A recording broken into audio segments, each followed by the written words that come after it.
Detrás de cada vacuna hay años de trabajo que casi nadie ve. El doctor Constantino López Macías los ha vivido todos, desde influenza hasta COVID, desde Oxford hasta el IMSS, siempre con una pregunta en mente: ¿cómo hacemos para que México proteja a los suyos con ciencia propia? Hoy nos va a contar esta historia.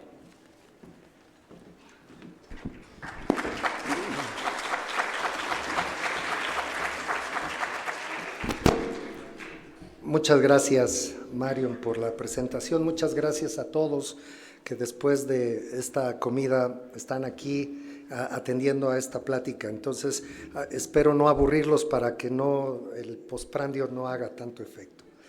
Entonces, la historia de la humanidad ha estado marcada por las enfermedades. Han azotado al mundo desde siempre. Aquí pongo de las 7 más pandemias que han matado a más personas: la plaga de Justiniano, la muerte negra, la viruela del Nuevo Mundo. Si se fijan, estos son los años, este es el tiempo.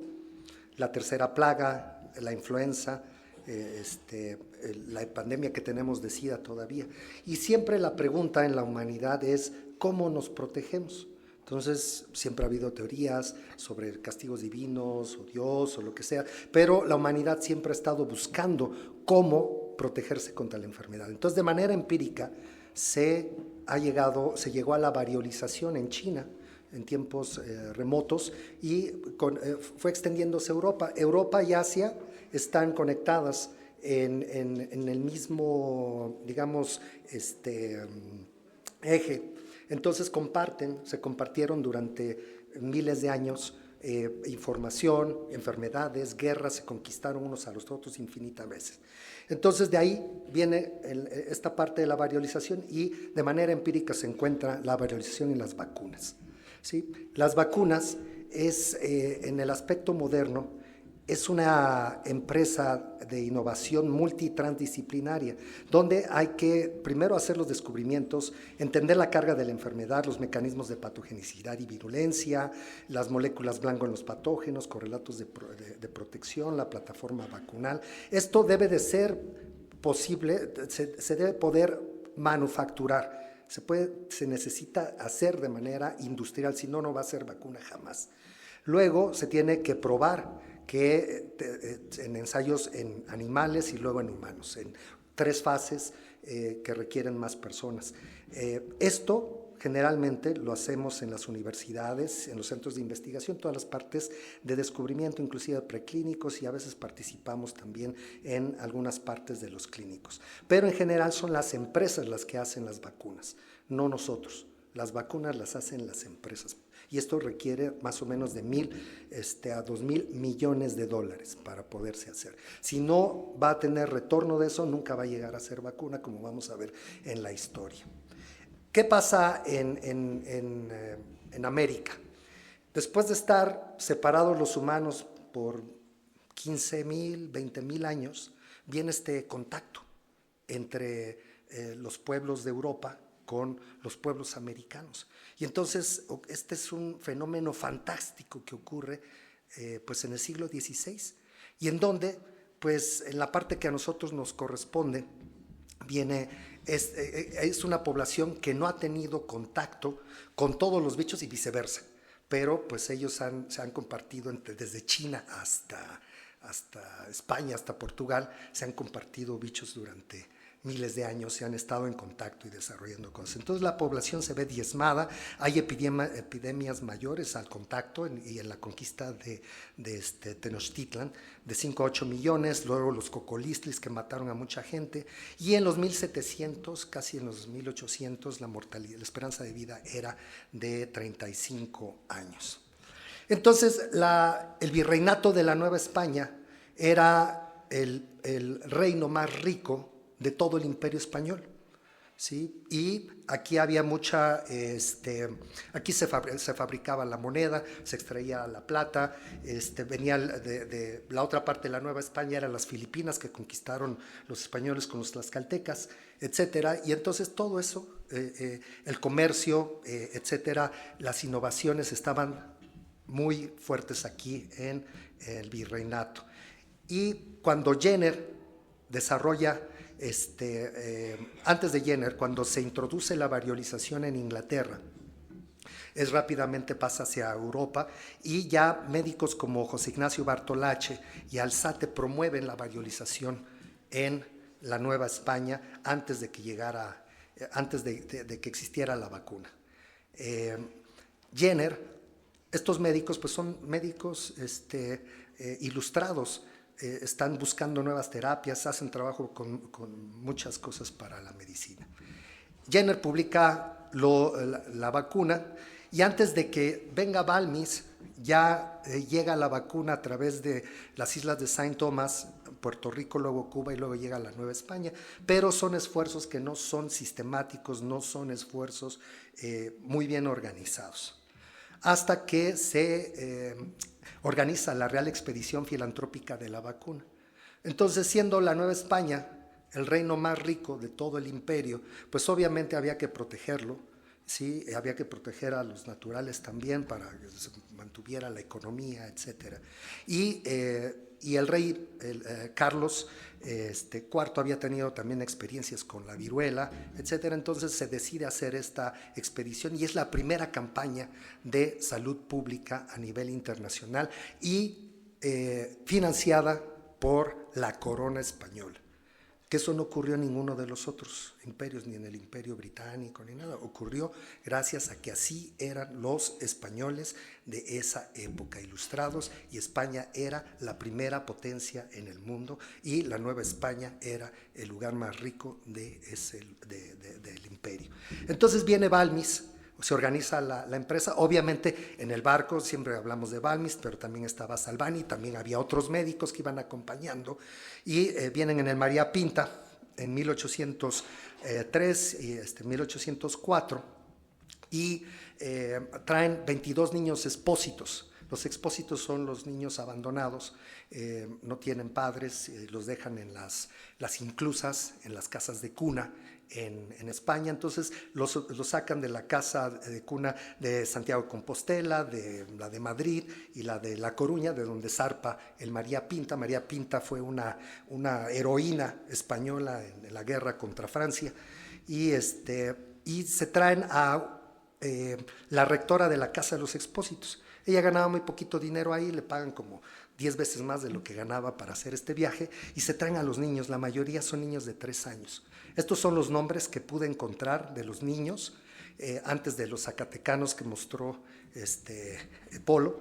Estos son los traen después y ella, Isabel Zendal, es reconocida como la primera enfermera de salud pública que hace estos viajes internacionales. En España es poco conocida, es más conocida aquí en México, y de hecho hay una escuela que lleva su nombre y hay un premio de enfermería con ella. Entonces esta es Isabel Zendal. Aquí está el viaje de Balmis, que llega a Veracruz. Bueno, primero pasa por varias de las islas y luego llega a Mérida y luego ya Veracruz, se extiende y está Salvani, se va hacia Sudamérica y Balmis continúa hacia las Filipinas, que eran parte también del virreinato de la Nueva España. Entonces, la innovación ahí viene con la inducción formal de la vacunación, el poder mantener al virus en los brazos de los niños. Es un hito fundacional de la salud pública. Se generan documentos con instrucciones de cómo mantener y cómo se ven las pústulas, en qué momento hay que cosecharlas. Entonces no es anecdótico nada más, ya está publicado y hay rigor. Entonces esto es una de las innovaciones, estamos hablando pues ya siglo XVIII, principios del siglo XIX. La vacuna es custodiada, Balmis se la entrega al doctor Miguel Muñoz, Él la mantiene hasta el 42, luego se los da, su hijo mantiene la cepa hasta el 72. Luego se va profesionalizando. Otra de las cosas que organizó Balmis fueron las juntas de vacunación, lugares a lo largo del país donde se tenía la información estructurada. Entonces eso fue muy importante, se empezó a profesionalizar cada vez más el sistema. Luego se empezó a debatir si se podía producir en vez de pasarlo de brazo a brazo, que era muy complicado, pero pues llevaban ese rigor, imagínense todos esos años, si se podía producir en animales, pero fue rechazado. Finalmente, ya hasta 1919, se consolida el método por el doctor Ángel Gaviño, que es de los fundadores de lo que es ahora, lo que fue el Instituto Nacional de Higiene. Y finalmente, bueno, la vacuna se utilizó bastante. En los 40 tuvimos varias epidemias y se decidió hacer una vacunación masiva, y en el 51 ya se tuvo el último caso, mucho antes del 77, que fue la erradicación a nivel mundial. Entonces, el último vial se fabricó en 1976 en el Instituto Nacional de Higiene, y en el 82 se destruyó la viruela. Entonces es la historia como iniciamos de la primera vacuna, digamos, pero también había un grupo, durante el porfiriato hubo todos estos médicos ilustrados con influencia francesa del Instituto Pasteur de Koch, era donde había esta influencia muy importante de los microbiólogos, que yo difiero, no son los padres de la inmunología, los padres es Mechnikov y von Behring y Ehrlich, que fueron los que realmente estaban preguntando. Pasteur pensaba que la inmunidad era producida porque los microorganismos se acababan el sustrato, porque él era microbiólogo. Pero los que hablan de anticuerpos y de células son Mechnikov y Ehrlich, y bueno, los antisueros. Entonces, Eduardo Lisiaga va con Pasteur, y de Pasteur recibe las médulas de conejo y se las trae a México, e instauran la manera de hacer las vacunas contra la rabia, y se genera el primer instituto antirrábico en América o en Latinoamérica. Todo esto se hace en el Museo de Anatomía Patológica, que es donde está ahora el MUNAL. Lo destruyeron y ahora construyeron ahí el MUNAL. En la azotea ahí se instaló este Museo de Anatomía Patológica, y se instaló unos laboratorios de bacteriología, y por ahí se empezó. En 1903 cambió el código sanitario, y la vacunación se hizo obligatoria. Hubo problemas, por ejemplo en Oaxaca no se aceptó eso, pero finalmente se estuvo trabajando. En el 1905 se transforma en el Instituto Bacteriológico Nacional, y se empezaron a fabricar vacunas, tanto la de rabia, las otras vacunas, y esto fue evolucionando hasta convertirse en el Instituto de Higiene, ¿sí? Más o menos en los años 30, directamente con Kendrick y Elderling, se recibió la tecnología para fabricar la vacuna de pertosis. Y también directamente de Calmet se recibieron las cepas de BCG, del Camel y Guerin, para hacer la BCG, y ayudaron ellos a instalar toda la producción aquí en México. Pero el caso excepcional que mencionó Polo también es el del doctor Ruiz Castañeda. Entonces era un médico que le tocó nacer en el 1898, le toca la revolución, estudia medicina, él era de una familia pues de ciertas posibilidades económicas en el campo, pero él no decidió dedicarse al campo, se fue a estudiar, estudió medicina y buscó irse al extranjero. Ahí empezamos a ver estos patrones otra vez de estos médicos ilustrados que se preparan también fuera y que están con los líderes de la ciencia de esos momentos. Entonces él se va con Sincer y trabaja también aquí en México con Moser, un investigador suizo que vino a trabajar en México para estudiar diferentes enfermedades, entre ellas el tifo, y regresa a México y se pone a trabajar en el Instituto de Higiene. Y en el Instituto de Higiene descubren que, bueno, la garrapata es la que, el piojo es el que transmite el tifo, y se puede reproducir en el intestino, entonces tienen que hacer las inmunizaciones hasta que llega un funcionario nuevo director, le dice, a ver, doctor, deje de perder el tiempo haciéndole lavativas a los piojos, y lo corrió. Entonces se regresa a Estados Unidos y con Zinsser desarrollan un método para poder cultivar el tifo en la Rickettsia, y de hecho le ponen Moseri por Moser en honor a él, y demuestran que las cepas nacionales eran similares a las europeas y pueden hacer una vacuna.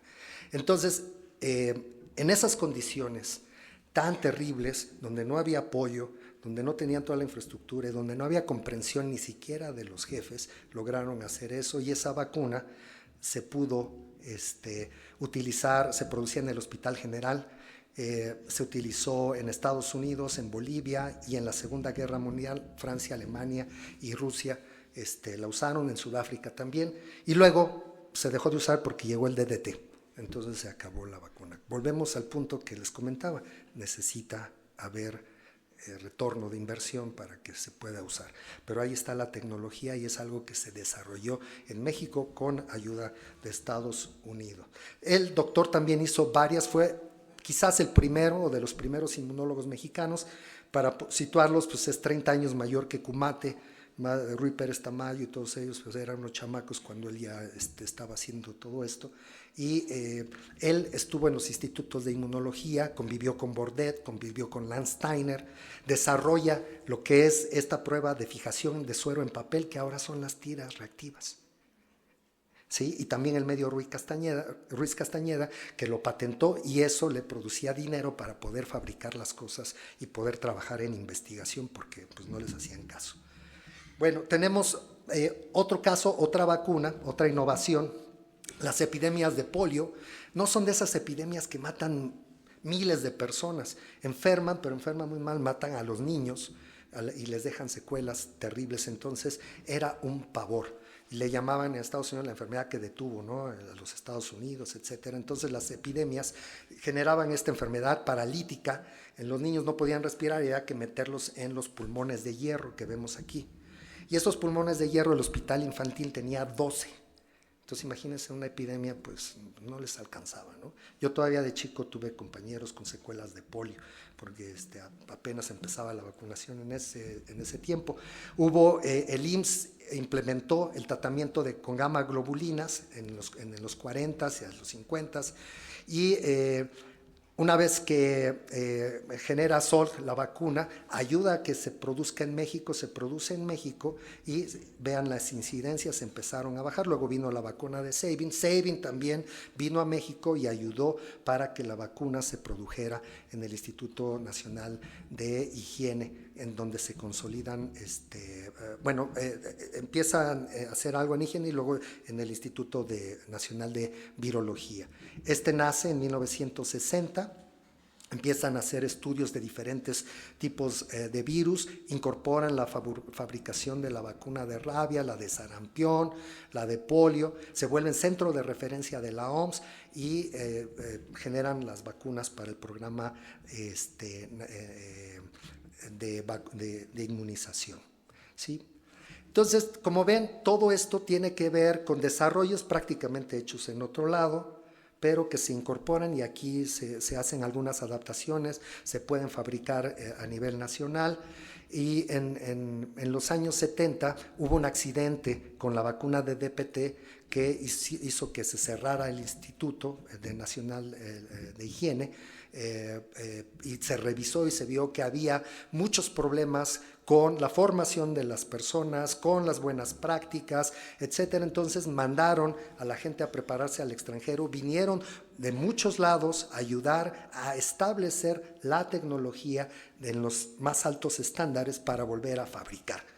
Y se dieron cuenta que todo esto de vacunas estaba careciendo de aspectos científicos básicos importantes. Entonces, la Organización Panamericana de la Salud tiene esta reunión en 1970 y dice: la inmunología es central en la biología y la medicina, pero poco se conoce de los mecanismos en enfermedad y cómo pueden estos usarse para desarrollar vacunas. Entonces, deciden generar centros de capacitación, y en esos centros alzan la mano Viro, Félix Córdoba, Sergio Estrada y Jesús Kumate, y forman este centro de capacitación. Empiezan a trabajar en ellos desde el 65, en el 68, están haciendo más, hacen las aplicaciones para que les den el recurso, y empiezan a formar en varios centros, en el Hospital Infantil, en el Instituto Nacional de Cardiología, en Facultad de Medicina, en Nutrición,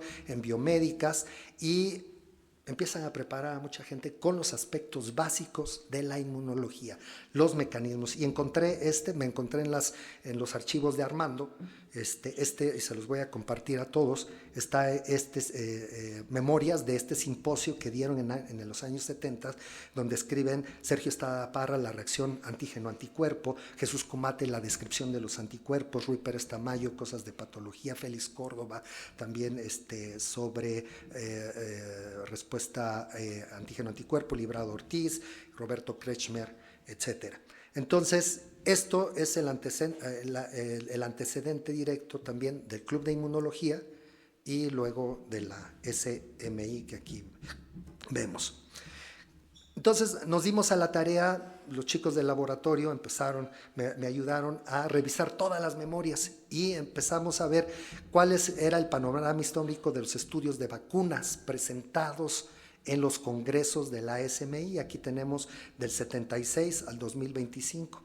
Y en azul tenemos los estudios preclínicos, los básicos en rojo y los clínicos en amarillo. Entonces, como vemos, la SMI ha participado mucho en esa primera etapa que yo les mencionaba, en descubrimiento, en preparar los modelos, los prototipos, ¿sí? ¿Qué patógenos?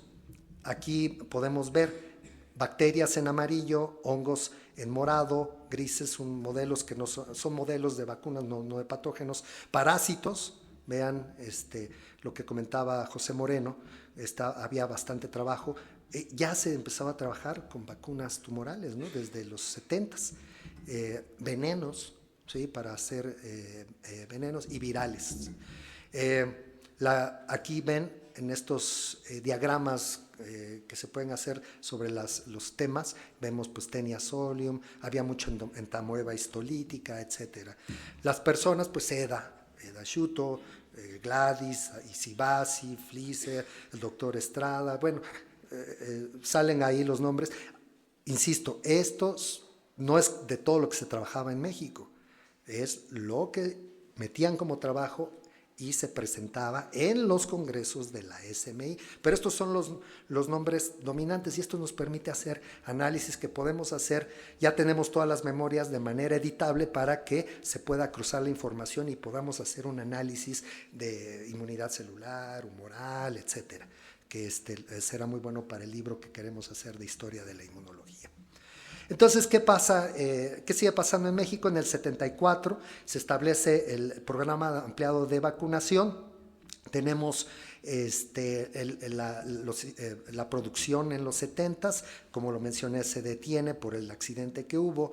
La cartilla de vacunación nacional en el 78, esto también fue muy importante. La consolidación productiva. Entonces, todo este programa ampliado de vacunación que generó la Organización Mundial de la Salud, México podía producir todas esas vacunas aquí y algunas las exportábamos. Entonces se trabajó mucho en la soberanía científica y de producción y hubo integración política. México era el único país de Latinoamérica que producía todas las vacunas, inclusive exportaba las de rabia. Y después, como les comenté, el último lote de antivariolosa se hizo aquí, en estas instalaciones que se ven en la foto. Se convirtió en un laboratorio de investigación. Entonces, después de muchísimos años que se produjo la vacuna, ahí llegamos, ahí llegó Rosana, ahí llegó Laura, ahí llegamos todos a estudiar con Armando. El jefe era del laboratorio. Bueno, primero estuvo el laboratorio del doctor Sepúlveda, que él fue uno de los impulsores del trabajo con la amiba y de identificar mecanismos de la patogenicidad. El doctor Martínez Palomo también, se quisieron hacer vacunas. Por supuesto llegó el metronidazol y pues se acabó mucho de esos programas, pero aún así, con todo y el uso del metronidazol, que también ellos ayudaron a estudiar, seguíamos teniendo muchos problemas y seguimos teniendo problemas de amibiasis. Entonces, los estudios son muy importantes. Luego, esto fue hasta el 84, en el 85 viene el terremoto, Centro Médico se cae, y entonces dan asilo al laboratorio de Armando y del doctor Kumate, ahí, en este laboratorio que antes producía las vacunas de viruela, y en ese laboratorio,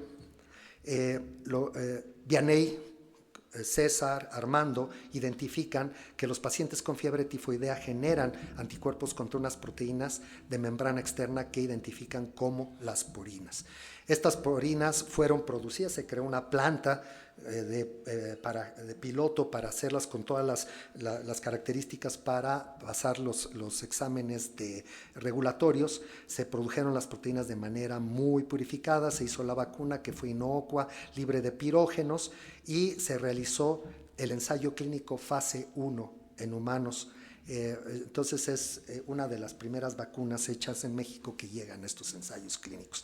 La vacuna fue inmunogénica, fue segura, bien tolerada, generó seroconversión y proliferación de células T productoras de interferón. Esto llamó la atención internacionalmente y hicieron un reportaje, los de Lancet, a Armando, donde se explicó esto del desarrollo de la vacuna. La vacuna sigue en proceso, tuvimos algún financiamiento de los pronaces de CONACYT para hacer el escalamiento, se patentó finalmente. Hicimos versiones de DNA con Vianney, con César, hicimos las primeras clonaciones allí de plásmidos en nuestra unidad, y ahora estamos haciendo la versión de RNA. Entonces se han estado haciendo por primera vez tanto de DNA en los 90s como ahora de RNA, vacunas bacterianas. Entonces, esto lo estamos haciendo con la doctora Natalia Martino Orozco, que también fue alumna de Vianney Ortiz en el laboratorio y ahora está de directora de desarrollo de vacunas en una empresa canadiense que hace vacunas para terapias antitumorales, y han tenido mucho éxito en glioblastoma y en algunas otras, y Laura nos está ayudando para que podamos hacer ensayos clínicos acá también en México. Bueno, pero aquí viene otra de las historias que es muy triste, porque Armando participó en la aprobación de la vacuna B contra tifoidea que desarrolló el doctor John Robbins. Esta fue aprobada por la OMS en los 90s, pero como es un polisacárido no induce memoria, entonces es necesario conjugarla. Y Robbins desarrolló estos métodos de conjugación que por eso también le dieron el premio Lasker, ¿sí? Y él desarrolló 3 vacunas que se usan en el mercado. Entonces se decidió conjugar con la porina y como control con toxoide tetánico. Y esto se hizo en el laboratorio de Armando. A mí me tocó hacer el biporinas como mi tesis de licenciatura, y a Rosa Estela, de su tesis de maestría, el bitoxoide tetánico.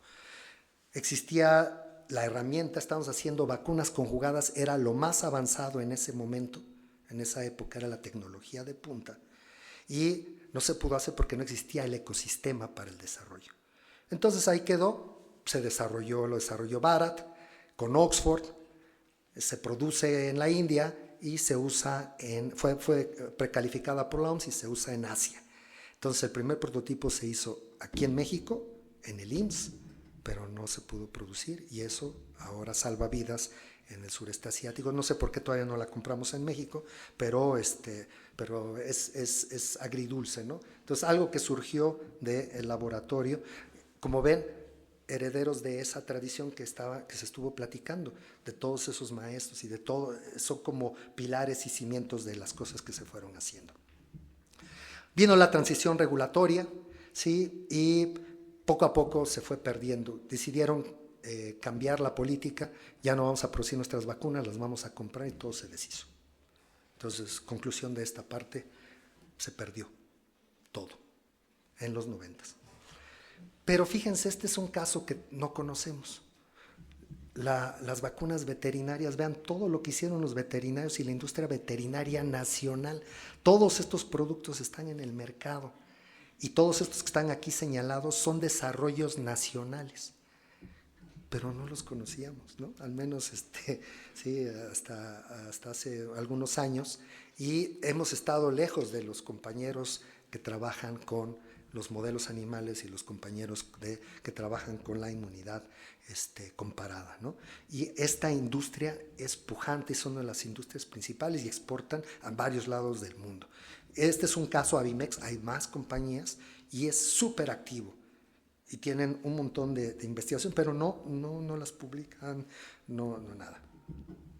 98 se introduce la triple viral, la pentavalente en el 2000, en el 2004 se implementan los mecanismos para la vacunación universal, la vacuna de neumococo, hepta y de 13 valente, la de rotavirus, que por cierto esta de rotavirus y de VPH, los ensayos clínicos se hicieron en nutrición y en el IMSS, y participaron, y por eso el doctor ¿cómo se llama el de nutrición? Ruiz Palacios participó en estos estudios, y del IMSS de investigadores de nuestra institución. En el 2009 nos llega el influenza, y pues no estábamos preparados, no teníamos cómo producir vacunas, ya se había desmantelado todo. Entonces, yo he estado trabajando con Zinkernagel, y ahí aprendí que la organización y repetitividad antigénica era muy importante, tener partículas parecidas a los virus. Y me acerqué con Abimex para ver, nosotros teníamos el virus en el laboratorio, que se había aislado de los pacientes, y dije, bueno, si los podemos producir en los embriones de pollo de Abimex, pero me dijeron, no funciona así, no es tan fácil, nosotros tenemos nuestra producción. Pero encontraron ellos a Novavax, que en esa época nadie conocía, y ellos tenían esta técnica para producir VLPs. Entonces clonan los genes de malglutinina, neuraminidasa y el M1 en baculovirus, lo usan para infectar células de Spodoptera frugiperda para producir las proteínas que se ensamblan. Aquí están, miren, se parece mucho al virus nativo, y esta es la vacuna que usamos, que es este virus, pero fraccionado, ¿no? Entonces, a mí me pareció excelente la idea, porque era una manera de probar si las VLPs funcionaban en humanos bien, y hicimos un ensayo clínico fase 2A, aleatorizado, doble ciego, controlado con placebo en 5,000 personas, cumpliendo con todas las técnicas de la Conferencia Internacional de Armonización y las buenas prácticas clínicas. Y los resultados fueron fantásticos. La dosis de 15 fue la que funcionó, cumple con la cero conversión, la cero protección, fue evaluada por COFEPRIS, y ahí se quedó. Negocios, lo que ustedes quieran, y ya no se produjo, ¿no? Después hicieron de RCB y cayeron en desgracia hasta que COVID pudieron sacar su vacuna y se volvieron famosos, y ya nunca más nos hablaron. Pero no importa. Entonces, conclusiones de la pandemia: evidenció la dependencia estructural, no había soberanía nacional en manufactura, y bueno, pues son las mismas conclusiones casi que podemos decir de la de COVID, ¿no? Entonces pasaron los años, se nos olvidó influenza, se nos olvidó todo el estrés que sufrimos, y llegó la pandemia de COVID. Y todo mundo que ya tenía instalada todas esas tecnologías, pues hicieron lo que sabían hacer, o inactivarlas, o hacer vacunas de RNA. De hecho, estas vacunas de RNA yo conocí a Ugur Sahin, él que creó BioNTech, lo estudiamos juntos con Zinkernagel. Entonces él me decía de las vacunas, estamos hablando de los 2000, le decía, no, eso no va a servir, Ugur, eso, el de RNA no sirve. Y ahora le digo, maldito Ugur, ahora es el hombre más rico de Europa, ¿no? La vacuna de Pfizer. Entonces, las de DNA y las de baculovirus de Novavax. En México se presentaron 20 proyectos. Ninguno venía con la industria, más que el de Abimex, el proyecto de Abimex. Esto era toda la infraestructura que teníamos en rojo, lo que hacía falta, en amarillo lo que estaba más o menos, y en verde. Y aquí lo que sí había era capital humano, preparado por la SMI para atender la pandemia, para evaluar las vacunas preclínica y clínicamente. Se hizo lo que todo mundo, se clonó la proteína S, se expresó en el virus de Newcastle, y es una vacuna de VLPs y RNA, son las dos, ¿sí? Y bueno, la vacuna fue segura, bien tolerada, inmunogénica en cerdos, en hámsters, en ratones. Si sacan el teléfono, ahí están todos los artículos en ese QR, y pueden bajar todos los artículos que están publicados de la vacuna Patria. Hay artículos de Vaccine, de Science Advances, de MBio, etc. Entonces la vacuna funcionó, pero aquí lo importante es este mensaje. Vean todo el ecosistema que se articuló a través de Abimex, de CONACYT y de los colaboradores de Estados Unidos, toda la industria, las instituciones académicas y las instituciones de gobierno. Y entonces el proyecto permitió esta alianza público-privada, academia-industria, y se mejoró el ecosistema. Pero seguimos teniendo estos retos. Ya no tenemos este fenotipo, este es el fenotipo principal en México, y tenemos el problema de la escasez de agua, la resistencia a antimicrobianos, que es un problema que se nos viene importantísimo, el deterioro ambiental y los antivacunas. Y bueno, entonces los retos es hacer vacunas en esta circunstancia, incorporar y desarrollar nueva tecnología. Toda esta es la tecnología que está ya. Mucha de esa no la tenemos. Con Miguel Gómez Lim estuvimos haciendo cosas para plantas, queremos hacer vacunas para insectos, estamos haciendo muchas cosas en México, y todo eso es gracias a que nuestros maestros nos han mandado fuera o hemos ido fuera, a que nos hemos formado. Y entonces son algunas reflexiones. Hemos contribuido de manera muy importante para el descubrimiento de las fases preclínicas en vacunas, es en la capacitación, formación de inmunólogos. Hay que estimular la participación de otros grupos científicos, como de los institutos nacionales, otras universidades estatales, la participación de inmunólogos en los estudios clínicos, en veterinaria, inmunología comparada, el diálogo con la industria farmacéutica nacional e internacional, buscar ayudar a las autoridades a tomar decisiones con base en evidencia científica y fomentar la difusión, como lo que está haciendo ahora con el Infocito, ¿sí? Y bueno, entonces la última diapositiva, hacia dónde sería mi opinión que podríamos ir, hacia esto de una One Health, innovación abierta, buscar la relación público-privada, seguir estudiando inmunología básica de manera muy fuerte y traducirla en aplicaciones, medicina preventiva, desarrollar nuevas tecnologías, inferir en la política pública, en divulgación, buscar los correlatos de protección que seguimos sin encontrar. Después de esa reunión desde los 70 estamos ahí, ciencia de alto rigor y objetivos común de una salud.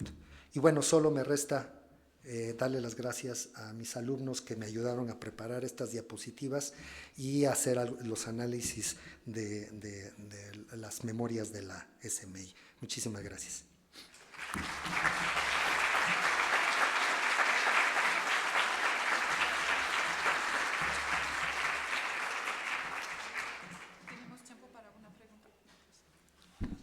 Hay tiempo para una pregunta. Muy interesante, reseña histórica. Pero en esa primera diapositiva, con las 10 epidemias más letales, no está la tuberculosis. Me parece que es un error porque es la enfermedad bacteriana que ha matado a más personas en la historia de la humanidad. Actualmente hay 1.270.000 personas que mueren al año por esa enfermedad, con 10 millones de casos activos. Y con 2.800 millones de personas con infección latente, de las cuales el 10% no desarrollan enfermedad activa. Definitivamente, y ahí viene parte del problema, que no estamos escribiendo nosotros esas revisiones, ¿sí? Tenemos que echarle más tinta. Y las enfermedades, cuando no son de interés comercial, los países desarrollados y las industrias no los ven, tenemos que ser nosotros. Es una enfermedad que si nos afecta a nosotros, tenemos que trabajar a nosotros, nadie va a venir a resolverlas porque no es negocio. ¿Sí? Entonces, yo estoy muy de acuerdo contigo.